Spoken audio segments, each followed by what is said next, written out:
Video games. Wikipedia defines video games as an electronic game that involves interaction with a user interface to generate visual feedback on a video device such as a TV screen or computer monitor.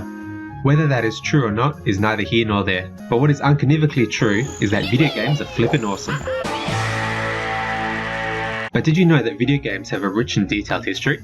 The first documented video games was developed by two laboratory scientists who were dicking around on their oscilloscopes. They made a 2D tennis game called Tennis for Two. These two scientists are now some of the greatest video game developers of all time. You guessed it, they were Hideo Kojima and Superu Miyamoto. Right after, they started development on the first home console called the Super Oscilloscope 64, which was unfortunately shut down for being inappropriate use of research grant funding. It wasn't until 1888 that a little company came onto the scene which changed everything. It was founded by William Gates, who was a small British orphan at the time, who developed the world's first Microsoft, a personal oscilloscope device capable of playing some games, like Space Pinball and Escape from Bad Graphics Hell. Needless to say, the Microsoft was extremely popular, selling around 1 billion units and making Billion Gates extremely rich and also American. The popularity of the Microsoft caught the attention of Japan's biggest gaming company, Smegma.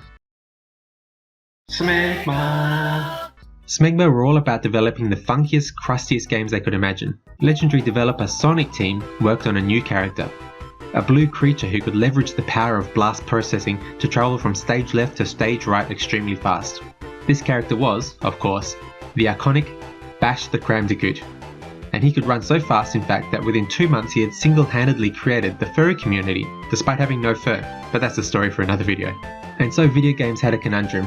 Where does one go from here? How does one go faster than Smash Bandicoot?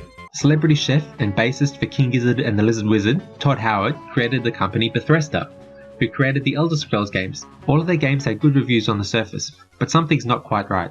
Bethesda games were found to be notoriously buggy, if not completely broken.